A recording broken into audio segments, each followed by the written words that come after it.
नमस्कार दोस्तों, आप सभी का मेरे YouTube चैनल में बहुत बहुत स्वागत है। दोस्तों, मेरी ज़िंदगी का एक ही लक्ष्य है कि मैं आपको कुछ अच्छी एजुकेशन दे पाऊँ। वैसे मेरे पास में बहुत सारे ऑप्शन थे, लेकिन मैंने यही सोचा कि ज़िंदगी में ज़रूरी है फाइनेंशियल, या बोल सकते हैं हम लोग आर्थिक एजुकेशन, या ये बहुत ज़रूरी है क्योंकि ये हमारे कॉलेज में, स्कूल में कभी नहीं सिखाया जाता कि आप पैसा कैसे बना सकते हो। क्योंकि पैसे के बिना ज़िंदगी चलना बहुत मुश्किल है। तो पैसा ही चाहिए हमारी ज़िंदगी में, सबसे मेन चीज़ होती है पैसा।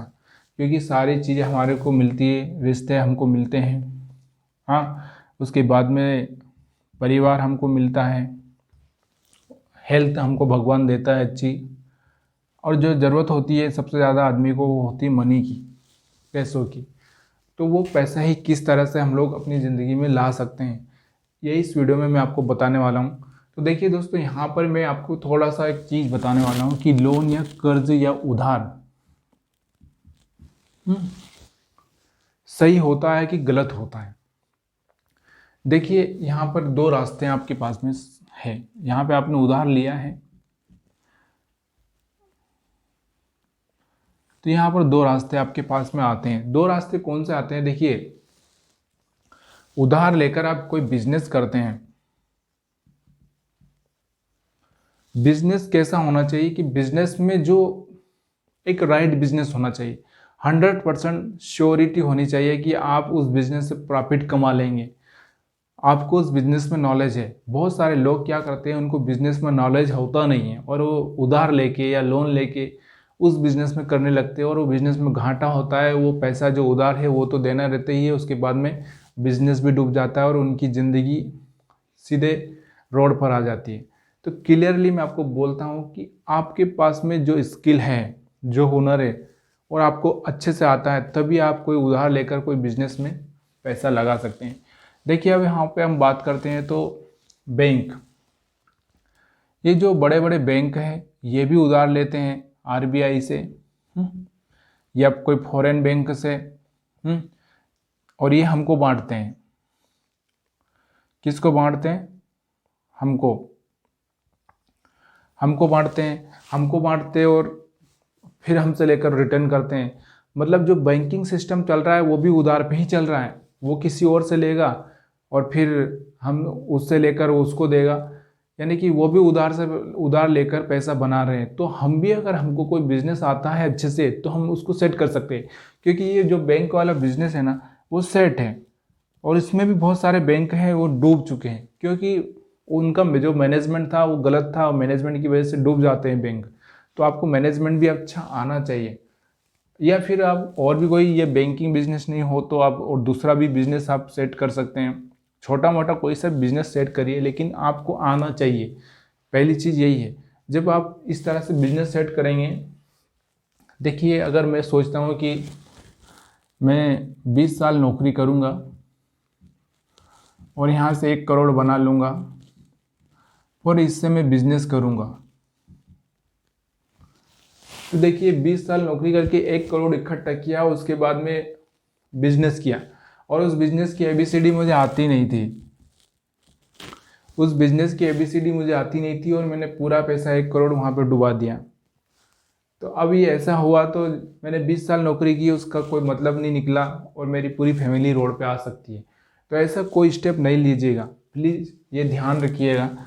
आप कम से कम 1 लाख से या 10,000 से बिजनेस शुरू कर सकते हैं।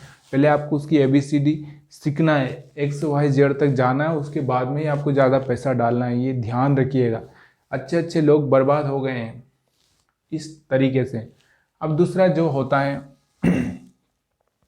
जो तरीका होता है, लोग लोन लेकर क्या करते हैं, खर्च चलाते हैं।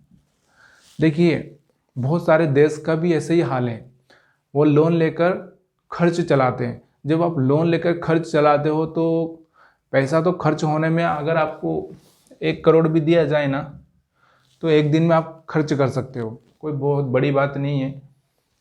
तो लोग जब लोन लेकर खर्च चलाते हैं, तो वो खर्च तो हो जाता है पैसा, लेकिन उसका जो ईएमआई है, वो जो पैसा भरना है, वो अब भरना पड़ेगा आपकी प्रॉपर्टी बेचकर। प्रॉपर्टी मतलब आपका जो भी घर है, जो भी चीज़ें हैं, वो बेच कर ही भरना पड़ेगा, इसके बाद कोई ऑप्शन नहीं है। या फिर आपको कहीं ना कहीं आपको काम करना पड़ेगा, काम कर करके भरना पड़ेगा। वो तो पैसा तो भरना पड़ेगा, लिया है तो भरना पड़ेगा। तो जब आप अपने घर का खर्च चलाते हो लोन लेकर या और भी कुछ करके, या और भी ऐसे बिजनेस में जिनका कोई रिटर्न नहीं है, मेन चीज़ जो आपको समझनी चाहिए वो समझनी चाहिए कि रिटर्न, पैसा रिटर्न आना चाहिए, मल्टीप्लाई होकर आना चाहिए। मान लीजिए आपने 1 लाख रुपए से बिजनेस चालू किया, 1 लाख रुपए का लोन लेके चालू किया, तो उस 1 लाख रुपए से 2 लाख एक साल में होना चाहिए, 2 लाख का 4 होना चाहिए और 4 का 8 होना चाहिए, तभी उस बिजनेस का फायदा है। आप क्या होता है, लोग आपके पास में 10 लाख रुपए हैं, आप क्या करते हो, कार ले लेते हो। कार का क्या होगा, ये कार धीरे धीरे वैल्यू घट 90 पे आ जाएगी, फिर 70 पे आ जाएगी, फिर 50 पे आ जाएगी, और फिर 20 पे, और फिर 10 पे, और 10 साल बाद इसको 10 लाख की कार को 1 लाख में भी लोग नहीं लेंगे, 1 लाख रुपए में भी 10 लाख की कार नहीं लेंगे 10 साल बाद। तो धीरे धीरे इसकी वैल्यू कम होगी और बाद में कबाड़ के भाव बेचनी पड़ेगी। लेकिन वही 10 लाख से आपने अगर कोई बिजनेस शुरू किया होता तो वो 1 करोड़ हो गया होता। यहाँ पर आपकी वैल्यू बढ़ रही है और यहाँ पर वैल्यू आपकी घट रही है। तो ये बात आपको समझनी पड़ेगी, तभी आपको कोई लोन लेना है, कर्ज लेना है। वरना जैसी ज़िंदगी चल रही है उसको चलाते रहिए, कोई एक्स्ट्रा करने की ज़रूरत नहीं है। लेकिन ये बात समझनी पड़ेगी कि कहाँ पर 10 लाख के 0 हो रहे हैं और कहाँ पे करोड़ हो रहे हैं।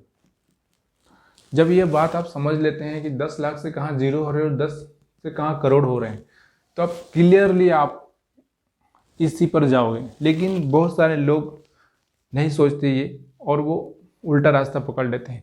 और इस वीडियो में इतना ही दोस्तों। अगर हमारा वीडियो अगर आपको अच्छा लगा हो तो ज़रूर लाइक करिएगा दोस्तों। मेरी छोटी सी हेल्प आप ज़रूर करिए, अपने दोस्तों तक शेयर करिए। अगर आप नए हैं तो हमारा यूट्यूब चैनल ज़रूर सब्सक्राइब करिए। आप